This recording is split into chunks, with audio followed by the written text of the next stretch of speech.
So a wolf howl interrupt. Ooh, and Jojen's like, "That summer? Is that summer out there?" And dude, Bran's like, "Fucking no, you you dense piece of hey, mister, shit. I got green dreams, but I can't tell a fucking wolf from summer."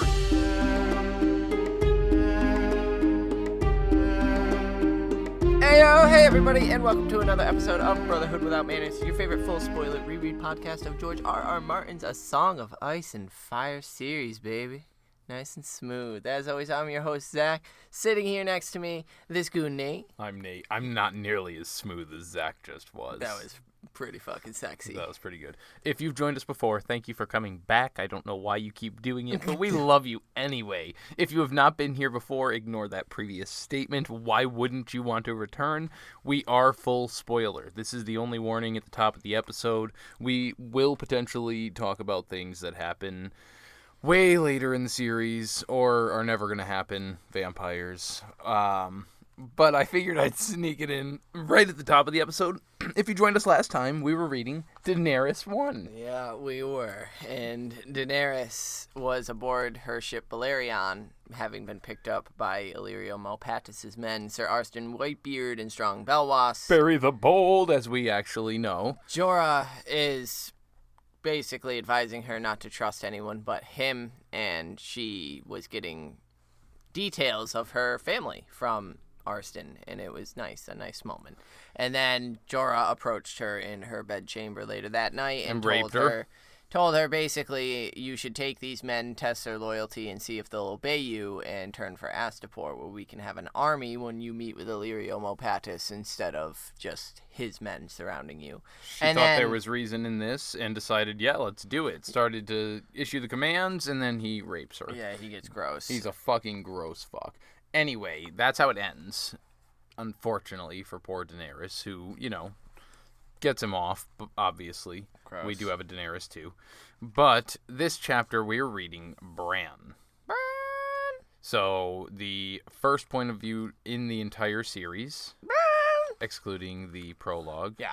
And here we go, man. He's starting a journey. Yeah, last we left Bran, he was at Winterfell under rule of Prince Theon, who got fucked. Yeah, he did. He got fucked up by Ramsay Bolton, the bastard of Bolton, who came back claiming to, at first, have men for Theon to help him hold the castle. So Theon greeted him as a friend and got knocked the fuck out, where Ramsay then... Which is exactly what he did as well down in Torrhen Square. Right. He came up and pretended to be for the Northmen, which, as men of the Dreadfort, he was. And yeah, Ramsay commanded Winterfell be torched, and they did, and the Walders were to be saved for him, and they were, and Theon was gathered up as well, and Winterfell was put to the torch. We know Bran, Meera, Jojen, Osha, and Bran were all hiding. You said Bran twice, Rickon. Did I say Bran? Rickon. We're all hiding. Were hiding down in the vaults, the crypts of Winterfell. They snuck out, finding Luwin beside the heart tree dying from a spear, and Osha finished the deed for him, where he told them, war is everywhere. Really, don't fucking trust anybody and just keep moving. Go to Jon at the wall if you can. In the words of a very, very good YouTuber, bless his heart. And they left Winterfell, left home. And so, yeah, we pick up this Bran in Storm of Swords. Yeah, and he's it's right after he's left. It almost seems like it's a crumbling tower outside of Winterfell in the Wolfswood, because Summer mentions that he's the Prince of the Wolfswood. But it's Summer is how we open it, and I think that's a really, because I had thought about this when we were driving earlier, actually, how we always point out the mirrors and the similarities of the chapters right next to each other. But we never really think about, maybe it's not necessarily Martin putting chapters next to each other so much as putting chapters in between to prevent chapters from being next to each other. Just because I saw how similar this was to Jon's chapter, which was a couple chapters ago now. I just said the word chapter a fuck ton. Yeah, you did. Anyway, he starts out as a wolf warging. That's kind of how we get the viewpoint started from Jon as he's heading down into the Skirling Pass with the wildlings. Is a little bit of that, there's some shit happening from his wolf's eyes. But he spots a rock A big clawy rock. A ridge. Fucking whatever. No, it's not a rock. He hears the sounds of animals around him, knowing that he needs to get up there. So he does. The smells were a song all around him, a song that filled the good green world. And he crests the ridge and sees the sun hanging huge and red in the sky. The trees and hills went on as far as he could see. As you mentioned, this is the Wolfswood. The Wolfswood is fucking enormous, though, and so I don't think they're necessarily close to Winterfell. No. I mean, I suppose I didn't. I don't think it's they're right outside the. But Wolfswood. yeah, so he the man word prince comes into his head then, and it feels right. Prince of the Green, Prince of the Wolfswood.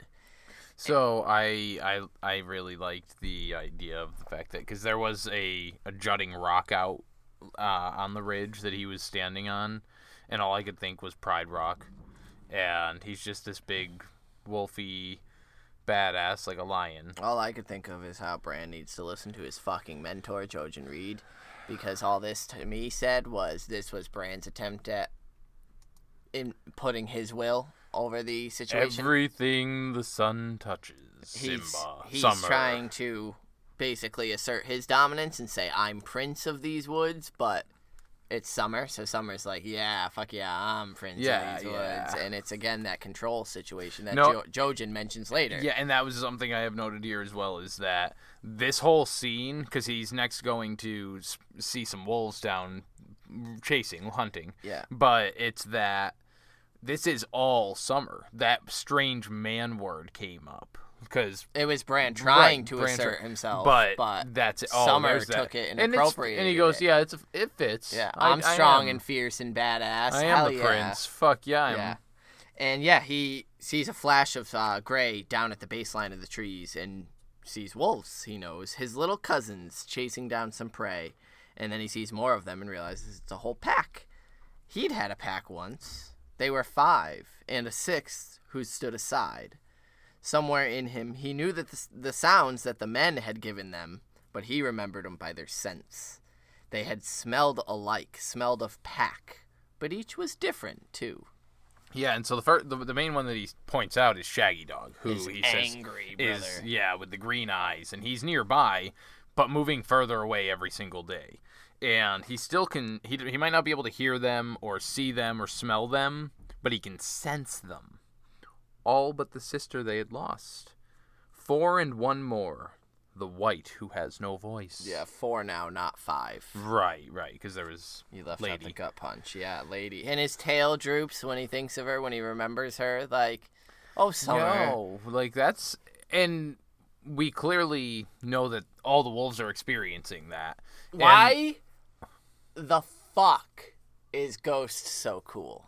So, I was actually going to mention Ghost next, but since Jon is the one who's clearly got the next strongest connection with his wolf, if not a stronger connection, just because he's got more of, I think, a companionship as opposed to that.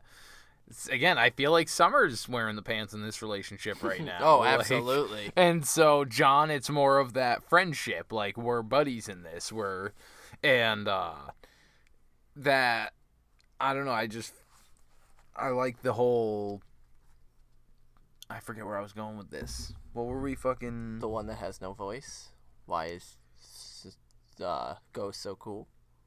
I don't know. I don't know. I forget what my main point was there, but... I was asking why fucking Ghost is so the feeling of how Jon knows and Ghost feels about Lady. Like, that it would have hit them just as hard because of how strong their connection is. They probably have that strong connection with it as well, and so I got sad thinking about Ghost's tail drooping over the thought of Lady. You think Ghost felt it? Yes. Do you? Yes.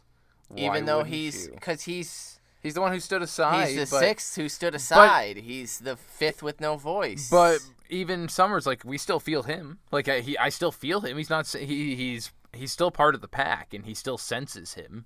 I don't think that they don't sense Ghost. I think he's just this different presence, like Jon. He's the one who knows his play. Like, no, I'm with Jon. I'm the bastard. I'm the odd one out. I stand aside. but by no means is any less of the pack. Well, right. I mean, I get that Summer can sense him. I'm just saying. Oh, because there's some proximity, maybe? Ghost is the exception. That's what we're being told here every single time. Ghost is different. In some way, shape, or form, Ghost is not like Summer. Ghost is not like Shaggy Dog. Ghost is not like Lady Nymeria or Greywind. He has his own fucking thing. And so, yeah, I think Jon and Ghost are truly more cut off because they're more in it.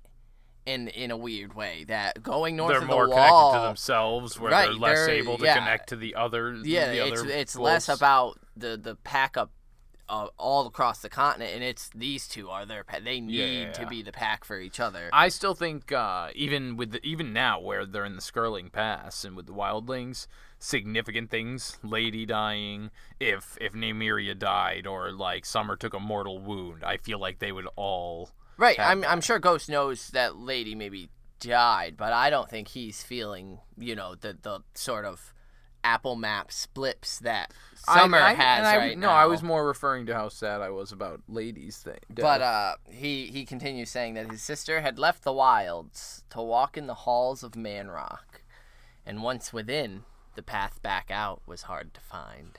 And oddly, it's coming from Summer, but it also does sound like Sansa and Arya. Right. Well, that's exactly my first thought, was how much that sounded like Sansa and Arya when because we discussed that kind of stuff back in fucking early Game of Thrones when they were arriving. That it's because somebody, I forget who it is right now off the top of my head, had said to them, like, once you go into the castle here for King's Landing, you're not coming out the same. But anyway. I don't know if he said that. A shift in the wind brings the scent of deer and blood, which kinks up his hunger once again, and he bounds off toward the smell. And the deer is down and dying by the time he reaches it, surrounded by 8 of his gray cousins. The heads of the pack are already feeding the alpha and his female, and they're just taking huge chunks out of its gut. And they didn't notice him. He was downwind, so he leaps up on a log, and he's like, "What up, bitches?" Yeah, not until he actually wanted to be seen did he actually be seen. So he leapt into their midst. 3 of them scatter, but one came at him, and the prince sent him flying, yelping and limping, bloodied. And the head wolf faced him, showing no fear, a patch of fur on its snout revealing it to be an older wolf. And the prince thinks this is going to be a good fight. This is going to be sweet. And it was a good fight, and it was a long fight as they kick and scrabble over roots and leaves. But obviously, in the end, Summer wins, because the older wolf lays down on its back and bares its throat. Well, I thought it was an interesting point where they're fighting, and it says the prince was bigger, but the head wolf had a pack. Who'd snap at Summer's legs until, in a blind black rage, Summer turned and tore the throat out of one of the attackers. So that's a pretty, I don't know. It just no other wolves are killed here. Not even the alpha, but just in this black rage, it just seemed interesting to note. And then the alpha laid back on its belly in submission. The prince sniffed him and then turned to the deer because he was hungry now. Yeah, he was getting ready to fucking chow down until Hodor calls him. Hodor? And I love that, like, Bran, he slips into control here for a brief second because he perks his head up looking around as Summer. And snarls, And, none of the cousin wolves they're heard it. The fuck, bro? Like, you won, but, like... Hodor. And then it says, no, I won't. But it was a boy's thought, not a dire wolf's. And the woods around him darkened, and he suddenly sees a big man's grinning face through, and I think it's interesting the way it's worded, through the head wolf, the alpha's eyes, he sees Hodor grinning and sort of falls into that tunnel vision style and comes to. And it's Hodor, and he sees the stone walls of a vault, and Hodor is shaking Bran, trying to do it gently, but Hodor isn't too gentle about much of anything he does. And so Bran is kind of getting yeeted all over this tower. So Jojen tells Bran here, oh no, Bran is awake. He's back in the vault of some ancient watchtower. And he yells at fucking Hodor. I'm awake! Leave off! Jeez, alright, dude. But Jojen told me to. And Bran realizes he's back in some ancient watchtower that isn't much of a tower, because it's all broken down, and Bran had named it Tumble Down Tower. Tumble Down Tower. Tumble Down Tower. And this is where Jojen's like, you were gone too long, Bran. Whoa. Yeah.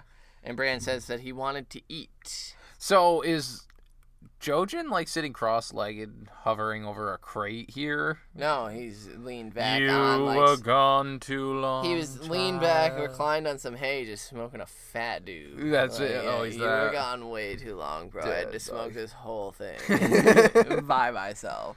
No, Jojen tells. He says, you know, Meera went to go get food, so like relax. Yeah, because And Bran what was just how he was hungry, but like he wanted to eat the deer, and it's like, dude, you need to stop. Yeah, chill, bro. You're not eating. But Jojen asks if he marked the trees, and Bran flushed, and he's like, so before that, he was making Bran repeat, like, who the fuck are you? Who are you? No, that's after. It's after? Yes. Oh, I have it right there. Yeah. He asks if Bran marked the trees, and this is where Bran thinks that Jojen was always telling him to do things in Summer's skin. Mark the trees, catch a rabbit, bring it back uneaten. Stupid things. And Bran says he forgot. And Jojen's like, you always forget. And Bran's like, yeah, that's kind of true. Like, he always means to do the things, but once he does slip in, they seem unimportant because he can run. And so he's like, I was a prince, Jojen. And Jojen's like, you are a prince. You remember that, don't you? Tell me who you are. Yeah. And Bran's like, you know. And Bran thinks Jojen's his friend and his leader, but sometimes he wanted to hit him. Mm-hmm. And now, not to draw too much towards the show, but I feel like this specifically, Who has a better story? a lot of people had a better story. But I think this could be reflecting that Bran could lose himself entirely, as he did in the show. I especially think that's why I brought up the Jojen thing. Without Jojen's influence. Wanting to hit him. Yeah. Bran is a very angry child. Yeah. And selfish. I mean, when the things are in his favor, he's fairly selfish. Right. For, a 9-year-old boy but at this point. A 9-year-old boy who is now going to have a much harder life on the road, who's this selfish, does not bode well. Especially not bearing this type of power. And yeah, his tendencies in this chapter concern me a lot. Yeah, good. I'm glad because I saw that it seems like there's some kind of a dark undertone in this chapter. Yeah, I don't really like Bran in this chapter. Right. He sort of I have a few times here. where I put down the word fucking resentment. Yeah. And like there's a lot of so shit going Jojen's on like, here. I want to hear you say it. Say my name. And Bran says Bran, and then thinks Bran the Broken. Brandon Stark, and thinks the Cripple Boy. The Prince of Winterfell. Winterfell burned and tumbled, its people scattered and slain. How can you be the prince of a place you might never see again? So I do think that I'll get to how fucking dark that little thing was there, but I think part of him not taking control at the beginning of the chapter isn't so much necessarily about him being weak-willed and incapable, but more of he actually doesn't want to because of these things that he's saying. Why would I want to when I could be this free wolf and just enjoy that? Well, right. It's a not crisis like of identity. It's not so much a can't. Everything in Bran Stark's life sucks right now. Right. His father's dead. His mother and brother marched off to war. Their home got fucking decimated during that. And he has an out. knows nowhere safe to go. His little brother, and him had to be separated for safety reasons. He's having trippy fucking warg dreams and is a cripple. He wants to be literally anybody but himself right now. So yeah, he's not applying himself, and that's what Jojen's saying is you need to. And yeah, it's just tragic. He's angry. And he has every right to be. But someone this angry, this young, this impressionable, with an ability doesn't bode well for his strong future. Is so terrifying of a prospect. And so then he finally thinks he hates it when Jojen does what he's doing.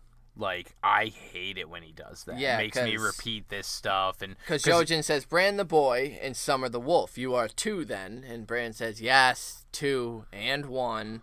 Like, Bran, we're Prince two of separately, Winterfell, and then Summer, the Prince of the Wolfswood. And then I warg into Summer, and yeah, he's stupid like that. At Winterfell, he wanted me to dream, but now all he does is hold me back. And calls me back, but I hate to even compare them because of the book difference that I despise this man.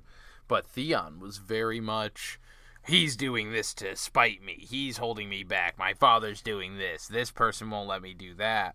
And it's very, I don't want to say nearly the level of Theon at all, but just that, well, you wanted me to do this, now you don't want me to do that. Why? And eventually he turns around saying, like, why? I don't even understand why we're listening to him, honestly. But, this... Yeah, brutal. Bran he's getting crazy. But Jojen says, remember, Bran, remember yourself or the wolf will consume you. Will you remember and the next time mark a tree? And Bran says that he will. And he's like, I can go right now if you want. He tries to weasel and then his he's way like, straight back. But if I do go, I'm going to go straight back to that deer first because that was delicious. Like, he's already planning to do that before he even gets in there. And Jojen's like, no. Stay and eat. A warg cannot live on what its beast consumes. And again, he's... How would you know? You've never been a warg. You don't know what it's like. Ooh. Yeah, and he thinks that. Like, he doesn't say it. He thinks it resentfully. Yeah, and Jesus, fuck. Yeah. So Meera shows up, holding 2 small trout and 6 fat frogs. So she arrives because Hodor jumps up and runs, not to hold the door, but he opens it for Meera to come in. He's not holding the door here. And yeah, she enters. She's got a bunch of fat ass you're frogs. a cunt for doing that. Why? That was unnecessary. That was lovely. That was unnecessary. You're welcome. Bran is kind of bitching to himself about frogs. He doesn't want to deal with eating frogs. I He's like fucking this sick little of fun frogs. bit where he recalls the Walders. He thinks back to how they said that the Crannogmen have green teeth because eating too many frogs will turn them that way. Yeah, and make moss grow under your arms. And then Bran wonders if they're dead. I didn't see their bodies. No, because they haven't landed there yet. But they do live, at least one of them, until dance. Yeah, Ramsay took them. Right, dumb he shit. straight up said, save the Walders, yeah, because he's not Theon and he knows how to hold But Bran captives. thinks, but there were a lot of corpses, and I didn't check every single one, so... And Meera's like, hey, Bran, you want to help me get dinner ready? And Bran starts beaming and notes that it's so hard to sulk with Meera around. She's just so much more cheerful than Jojen. So, again, this worries me for what I was just saying, that foreshadowing of him becoming this soulless, empty thing. He fucking adores her. Like, he has the hots for her. He just thinks she's the greatest thing ever. And I can just see it turning where he's just this, oh yeah, your brother's dead, fuck you. Summer died for you. Yeah. Right. Yeah, that would suck. So, Hodor, Jojen sets Hodor to gathering some wood, and they cook up a nice fishy onion stew in a pot helm, and after which Jojen... Froggy stew, right? After which Jojen says that tomorrow they should be moving on. And Meera's like, why, dude? Did you have a green dream? And he's like, nah. And she's like, all right, then why? I just feel like going for a walk, you know? Because she tells him there's no villages around or people. There's plenty of game in the woods and fish in the streams. We're safe here. And he says, this is not the place we are meant to be. I mean, fucking deep. That should be enough. It's a little grandfather telling you that. But he also mentions that there's a war going on. There's armies marching. Louis! And while we might be safe right now, they could march by any time and just swoop. There we are. Gone. Bye-bye. Whoop. There it is. And Bran's like, but one of those armies could be robbed. Could be robbed. That's naive as fuck. Yeah, Jojen's like, your maester didn't say nothing to no Robb Stark. He said everything's shit everywhere. Yeah, Torrhen Square, Moat Caitlin, the fucking people are raging wars, the Stony Shores, fucking everywhere. It's all gone to fuck. So it's all gone to fuck. Meera's like, yeah, well, your 3-eyed crow in the wall are a long way off, so... You know, would that we had horses. And he's like, yeah, well, would that we had fucking wings and we could just flap them and fly. There, Meera. Yo, I fucking love that line. Sassy Jojen needs to be around more because I love it. But he also drops wisdom in a little bit in the same way where he's like, clearly we're not getting horses, So we'll just take it one step at a time. Well, because Meera's like, we could find horses, we could find a crofter, we could buy them or trade them, and Jojen's like, look at us. Yeah, we have a giant, we have a cripple, we have 2 crannogmen, and a direwolf. We will be known, and word will spread. Bran is alive. Bran is safe so long as he remains alive. So long as he remains dead. Alive, he will be hunted and becomes prey. That's it. It's a clear cut there. That's it. Somewhere to the north, the three-eyed crow awaits, and Bran has need of a teacher wiser than me. Which we'll touch upon again. So Meera says, how? And he says, step at a time, baby. Step at a time. And she's like, well, how do we find this three-eyed crow? Is there just one? Are there multiple? Nah, man. He'll find us. It's cool. Open your heart. Apparently we decided that he's little stoner grandfather all of a sudden. So a wolf howl interrupt. And Jojen's like, that's summer? Is that summer out there? And dude, Bran's like, fucking no, you dense piece of shit. I got green dreams, but I can't tell a fucking wolf from summer, like, what the fuck, you racist shit? Yeah, and he's racist? That's what he'd think, because he can't, what, they all look alike to you motherfucker? Oh, yeah.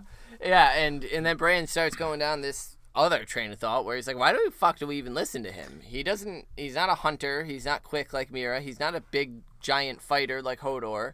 He can't warg like me. He has green dreams. Like, what are we even doing? What do we need this guy for? What do we need him for? And so, yeah, it's Jesus. Bran suggests they go along with Meera's plan, get some horses, go to the Karstarks or the Umbers, Carhold, but Hodor's, but that's it. Yeah, because he even mentions stealing a boat and going down to White Harbor to Manderley, because Manderley was friendly enough at the feast. Like, that guy laughed. Which, again, he starts getting pissed, because he's like, they never listen to me, and I'm their fucking prince. This is bullshit.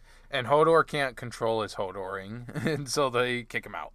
Go practice your sword shit, dude. Go hack trees. Yeah, so he took his stolen sword from the Winterfell crypt and goes out and hacks some trees. So, do you know if they have any of these swords when they cross through the wall? I can't recall. That's an interesting question. Because I was wondering if maybe that has anything to do with them, like having the interactions happening there at all.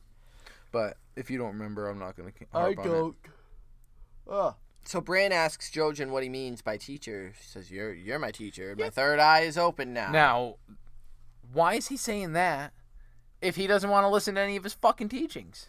Well, because it's, we learned that. The three-eyed crow scares Bran a little bit. That's true. But Jojen says, right, your eye is so wide open that I fear you may fall through it and live all the rest of your days as a wolf of the woods. And Bran's like, I won't. I promise. And Jojen's like, the boy promises, will the wolf remember? You bend to Summer's will more than he bends to yours. And Bran's like, yo, I'm only 9, bro. Like, get off me. Even fucking, like, Aegon and Florian, like, weren't knights at 9 years old. Like, get off my back. Yeah, that's true. And it's wise. Or it would be, if the days were growing longer. But they're not. And he asks, tell me the words of your house. And Bran says, winter is coming. And even saying it made him feel cold. Feel cold. Ooh. Winter is coming. Winter is coming, Jojen. But, Jojen nods and says, yeah, motherfucker, I dreamt of a winged wolf chained to the earth. You've been unchained, but you ain't flying, You ain't flying, my baby bird. You ain't flying, man. You'd be a lot cooler if you did. And Bran tells him, you teach me to fly. And this is where he thinks that, that bird kind of scares him, always pecking him and telling him, screeching at him to fly and shit. And Jojen's like, listen, I get the green sight.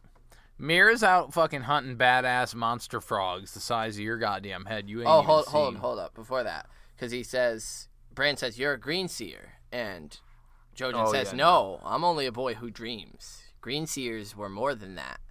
They were wargs as well, the greatest of which could look through the eyes of any beast, and see through the eyes of the werewoods as well, and see the truth that lies beneath the world.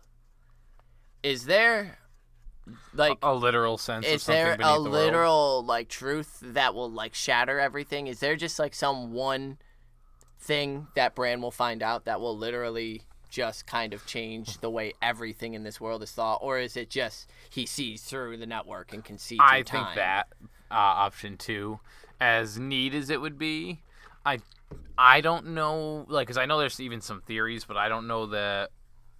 I mean, granted, it depends on what way you're referencing, because there could be fucking Cthulhu in there, like. Well, I'm not saying a mystifying, creature. or I'm it could be like the source of magic that just is fucking.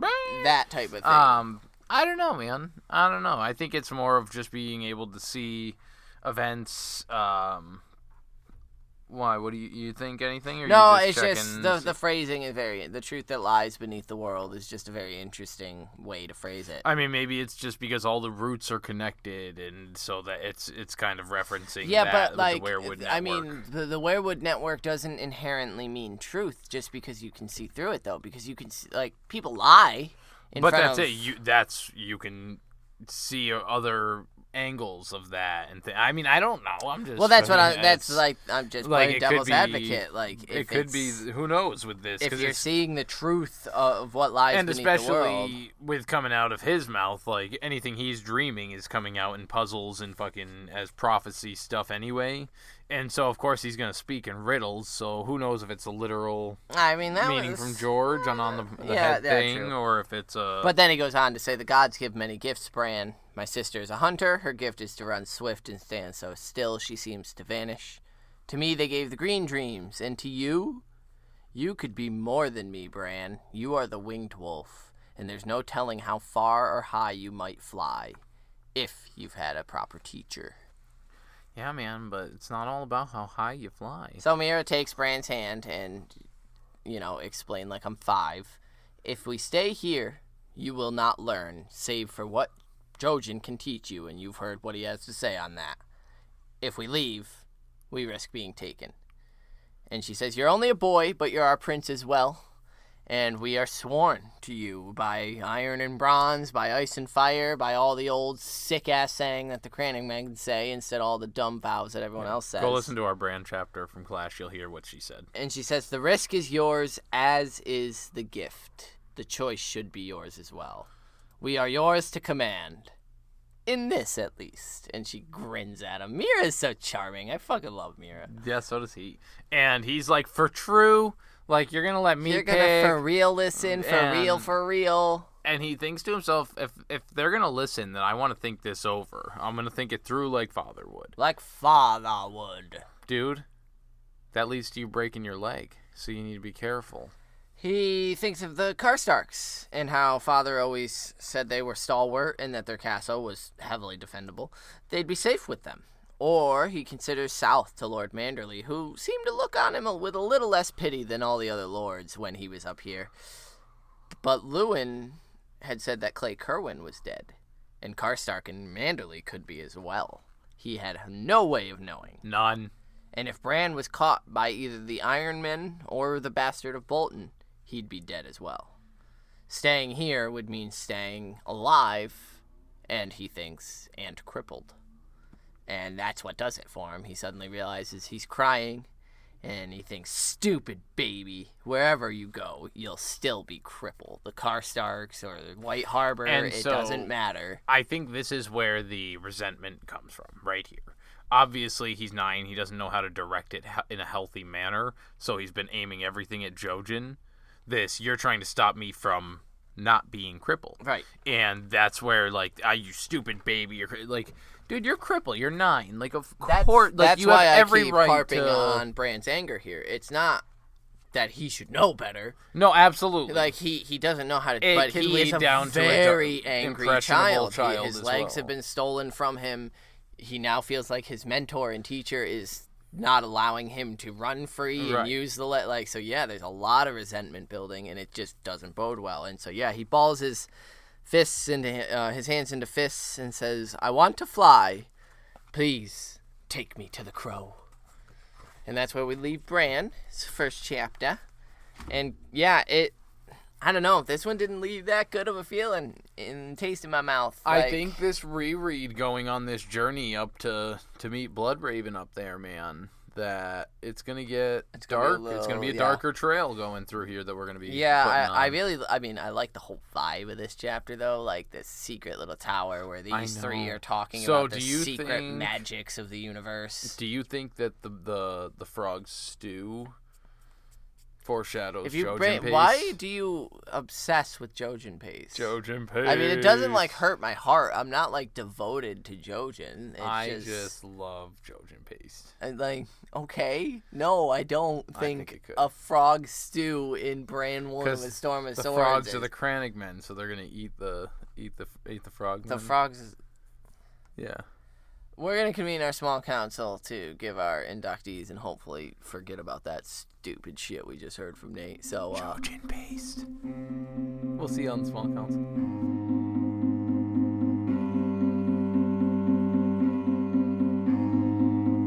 You're not going to start the small council, so I'm going to do it. Oh. What's up, guys? Welcome to the small council. I thought that's what that nod meant, but I wasn't sure. That's what the nod meant. So thanks for joining us here at the Small Council, where we will give our inductees. We will read some of your inductees, tell you how you can get your inductees to us, and cover any other bullshit that we feel like discussing at the moment. So, do you have one? Do I? Mm-hmm. I do. Mine is to his angry brother that he can feel with the hot green eyes, which we know is Shaggy Dog. Just because, he can feel him getting slowly further and further away. Yeah. But he doesn't, at least Summer doesn't pretend to explain to know why. Like, he's just going. Like, he hasn't seen him in a couple hunts. That's about it. It's not, he's going with his man child he just doesn't understand why he's gone. He's just going and the whole direwolves. So there's no longer any direwolves together. No. That was the last pair. That's a good one. So I like it. the brother, his angry brother with the hot green eyes. Cool. Shaggy Dog. Shaggy Dog. Wonderful. I am giving mine to Hodor because poor fucking Hodor, man. Hodor. Like throughout everything, his entire life, because he's gonna get he's gonna start getting body snatched and then, by Bran. It's gonna be crazy.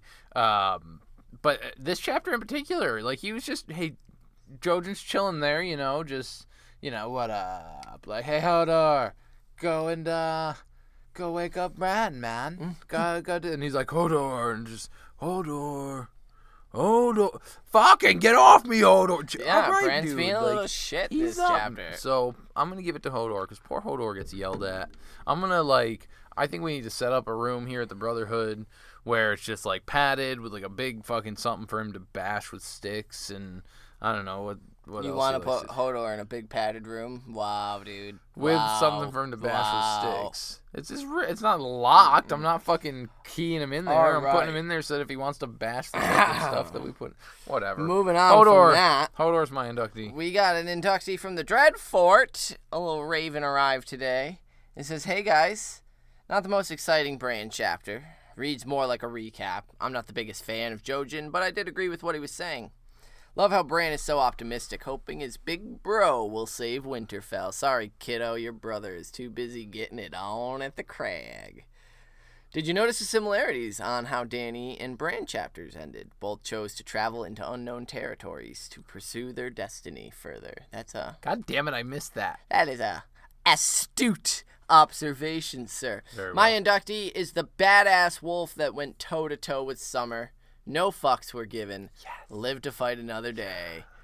Corey from the Dreadfort. Fucking sick. Yeah, that was a good one, Corey. That old wolf is I'm calling him badass. Grandpa Wolf. Okay. Because he has the beard and little grandfathers in this chapter, and so they can be the old men together. Nate's doing that, but thank you, Corey, for your inductee. Anyway. Now, we also got some correspondence from across the sea, France, Julian. Yeah. You looked like you had no idea what the fuck I was talking about. No, I'm waiting for you to read the fucking email. Whoa, Zach's just angry tonight, everybody. He's so angry. He can't have fun. Hello, boys of summer. Back to a green dream. Or warg session, whatever it is. Third eye open, anyway. Third eye blind, am I right? Semi-chime kind of live. There we go. Loved the firework reflection on his pack. That's why my inductee is going to be the missing one. Lady. Felt sadness when Summer thought... And now 4 and not 5. Nate skipped that line. I was letting you have some fucking input on the episode for once. Let me continue with Julian's wonderful email. Thank you. Finally, pretty cool to witness Bran take the decision by himself to go north of the wall, realizing there's nothing left to seek around them. It's a pretty dark chapter, isn't it? Have a nice day there, folks. Valady Harris. Very good. Wonderful inductees, gentlemen. We appreciate it. Thank you so much for writing in. If you would like to submit in your own inductees for us to read out, you can do so at our email, withoutmannersbrotherhood@gmail.com. Shib. We have a website you can visit. There's commenting. I think there's a whole section where you can comment on our website. No, the fuck there Yeah, isn't. dude. I didn't even fucking know that, and apparently it's a thing. So that's www.withoutmannersbrotherhood. No, that's our email. Ha! brotherhoodwithout.com. Dude, you try and remember all the socials. I've tried. I failed. I know. So we also have a Facebook, facebook.com/brotherhoodpodcast. Or if you take Zach's way of doing it, enter the Google fucking thing, Facebook, Brotherhood Without Manners, and it should probably pop up. Hell yeah. Or you can go to Patreon, patreon.com/withoutmanners, and you will get access to our private Facebook group. There's some naughty stuff there. There's nothing naughty. It's all right. But Jesus. I mean, if you want there to be, it's private, right? I don't know. It's. Are you asking our listeners to send nudes? No, I'm saying that I put tasteful nudes up there. Not of us, of me. course. There's no nudity. All right, so Zach will be creating a new private group. And we have Twitters. The Twitter is nude free. I promise. Oh my God. That's @mannerswithout. I can't say the same for Zach. All so of are you it's nude free over there? nude-free. @Carstar92. I suppose that's true. Everything is nude free. I promise you. Anyway, leave us a review, rate, comment. Don't ask for it after fucking what you just said. What? You know what? You fucking close out this episode. I Gladly. quit. There's no nudes anywhere on any of our socials, so please join the A Song of Ice and Fire discussion that is there, and not any of whatever the fuck Nate is doing with his tasteful nudes, I guess. I think that about does it. Next, we're going to be reading, finally, for the first time, joining our second. Yeah, Davos. Davos.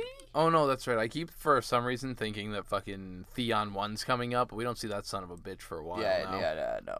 Bye-bye. Yeah. See ya. Yeah, so Davos 2 2, set us inductees for that. He's going to be hanging out with Salador San, I believe, which is really fucking cool. We're going to see Sally San. And... I forget who's after him. But... I thought you were done. I thought you were letting me close this out. Yeah, fucking shut up over there. Anyway, so that is the inductees for Davos 2. After that's Jamie 2. We'll catch you on the flip-flop. Valada Harris. Peace.